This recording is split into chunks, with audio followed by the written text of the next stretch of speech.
What's up, good people? Mark here, and as always, I want to thank you all for watching and commenting and subscribing to the Joe Boo Sports Report. Without you guys, you know this doesn't work. I literally just finished doing the video in the hotel, motel, Holiday Inn, and I forgot one piece. You know, I'm getting old and forgetful, or maybe it was because I fell down a couple of times today, and bumped my head. You know, I've dropped my kids, Pizzle and Philly 500 on their heads a few hundred times. You see what's happened to them. Apple don't fall far from the tree. Um, but I forgot that yesterday the Cowboys cut Bradley Anae, and this is where it's a new way of doing business now in the NFL. The NFL, with the practice squad as well as the 3-game injured reserve, you're seeing teams use this to stash guys and doing calculated moves that they gamble and say, okay, hopefully nobody will pick him up. So they ended up cutting Bradley Anae, maybe partially to go ahead and send a message that you don't mess up on plays, okay? We don't want dumb penalties and stuff to get their attention. I think the Cowboys are about making statements. I think that's why when Lyle Collins came back last week, thinks, okay, everything's hunky-dory here. You know, I wasn't injured. I'm still in good shape and stuff. That he didn't get a starting job back. No, you're a backup. We played 6 games without you because of what you did. It wasn't our fault. So we don't have to be in a rush to put you back out there because of what you did. So with Bradley Anae, he has the penalty. You know, here it was. They're punting to us. We're getting the ball. And he jumps offside. Jumps offsides. And, of course, you got to understand, we can't afford to have mistakes. Sometimes a penalty can be the difference of winning and losing. I think back to the Green Bay in the playoffs where we got a bullshit-ass call where they said we had 12 men in the huddle, but we didn't. On that play, we had a first down at about 22-yard line, and we got momentum. After that penalty, we got the ball like on our 45-yard line, and it's like first and 25. It killed the game. Or you can think about when Jason Garrett wasted time on the clock and only ran two plays in like a minute and 10 seconds and settled for a long field goal, and they called a penalty on us and said that the center moved the ball too much, something that everybody ends up doing. And because of that, we missed a field goal, didn't have the chance to tie the game, and lost it. So the Cowboys have re-signed Bradley Anae to the practice squad. Yeah, we're going to re-sign you. We're going to dangle you out there because the thing is now, Cowboys are making moves because they're getting people back.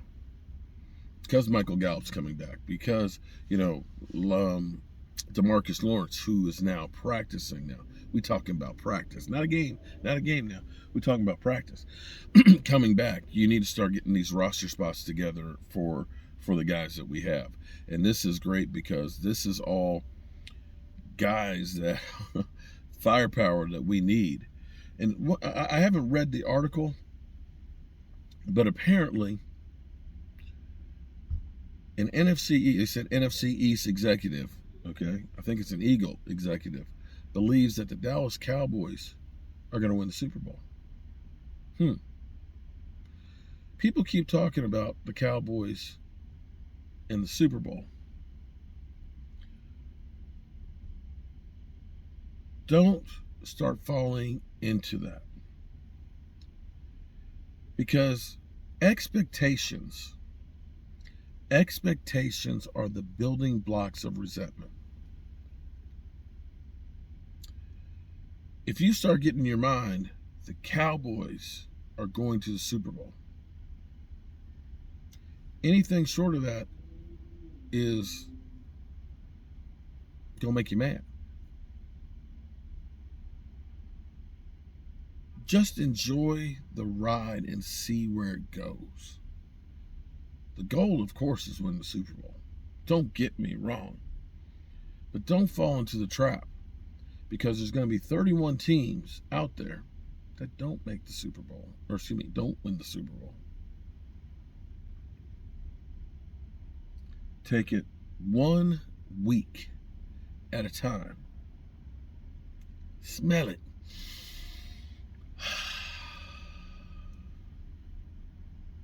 Slowly eat it. Feel the texture.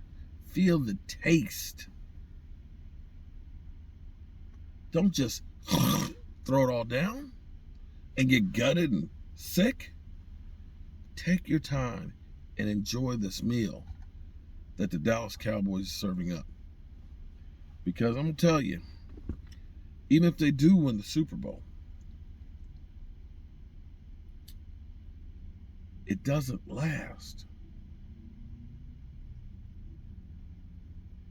You know the craziest thing to me is, having gone to Super Bowls, that Super Bowl night,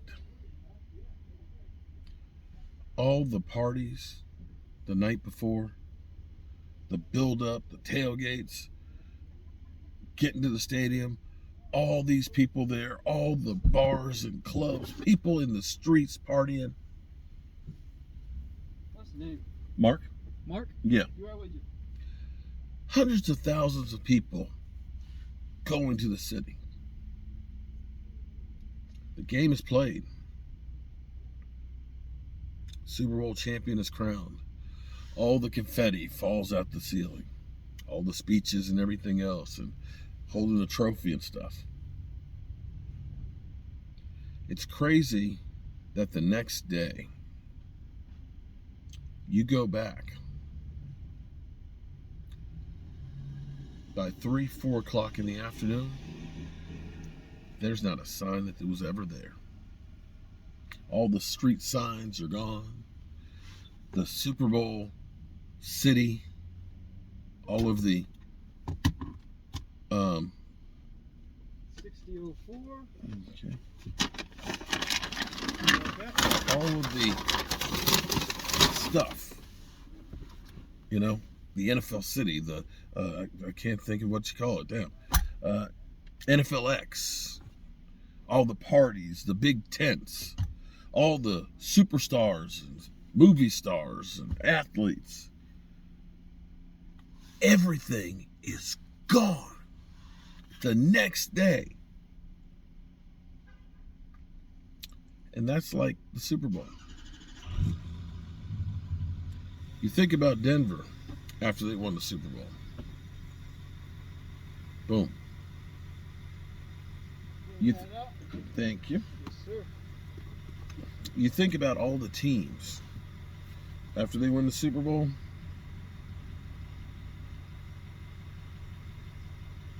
You think about, say, the Eagles. They won the Super Bowl. And then they're ass now. Take care. Thank you. They're ass. They suck. They're terrible. They are nada. And look where they are now. But they had that Super Bowl. And it was a great experience for them. So, don't rush it.